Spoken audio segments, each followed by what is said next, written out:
දුක් විඳින අයටයි මේ කියන්නේ. ඉවසන්න. ගොඩක් ඉවසන්න. ගොඩාක් ඉවසන්න.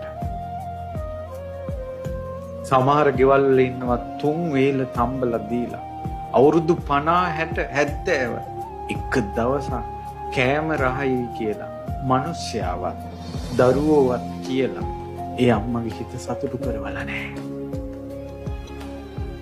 මේ පොඩි උන්ගේ කටට බත් කවන අම්මලා තාත්තලා කවදාවත් මේ පොඩි උන් අම්මලා තාත්තලාට බත් කවලා නැහැ.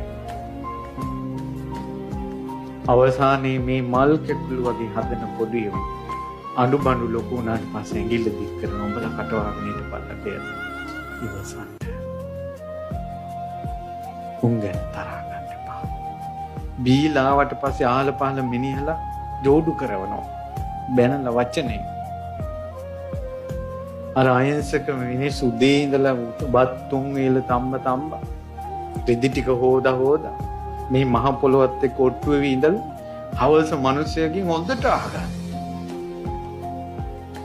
සැනසෙල්ලක් නැහැ. ඉවසුවොත් මිනිස්සුත් එක්ක තරහ ගන්න නැතුව හිටිය. අඩුම තරමේ මගේ කරුමයක් කියලා හරි වරදක් නැහැ ඒක.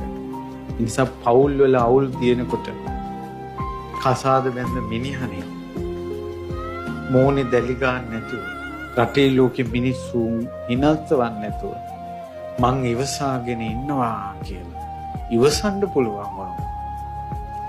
පන්සලකට නොගිය කටින නොකලත් මහා පින්කම් නොකලත් ඒ ඉවසීම ඔබව දුන්නකින් මිදුන ඊතලයක් වගේ දිව්‍යං